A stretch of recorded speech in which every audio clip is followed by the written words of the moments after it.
If you can bring someone to heaven, sa langit, sino ang dadalhin mo sa langit? Siyempre, isang tao lang muna, Siguro si Pangulong Marcos Jr. Sweet ako, Tito. Sweet ako talaga. Alam mo yan, di ba? Kumakalat online ang isang video clip ng panayam ni Claire Castro kay Boy Abunda.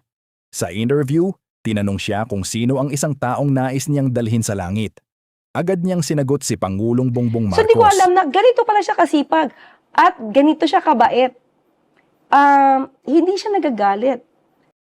Sa mundo ng politika, kanina kasi you mentioned this, if you can bring someone to heaven, sa langit, sino ang dadalhin mo sa langit? Siyempre, isang tao lang muna, Siguro si Pangulong Marcos Jr. Short hair, long hair? Sa akin po, short hair.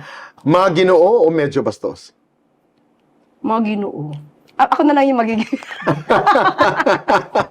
Kasi po, si Presidente po, hindi po talaga siya magagalitin. Hindi siya nagtatanim ng sama ng loob. I mean, you can feel that pagdating sa kanyang kapatid, kahit ano yata sabihin sa kanya, sasabihin niya sa akin, Claire, hayaan mo na. Ganun siya kabait.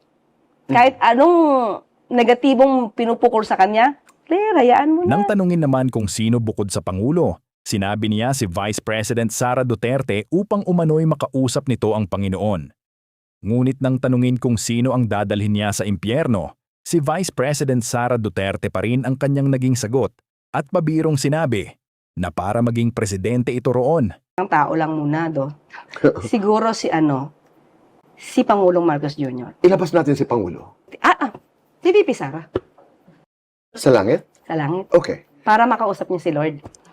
Sa mundo ng politika, kung may madadala ka naman sa impyerno, sino? Si VP Sara din. Bakit? Kasi sabi niya siya yung magiging presidente sa hell. Dahil dito, umani ng iba't ibang reaksyon mula sa mga netizen ang naging pahayag ni Claire Castro.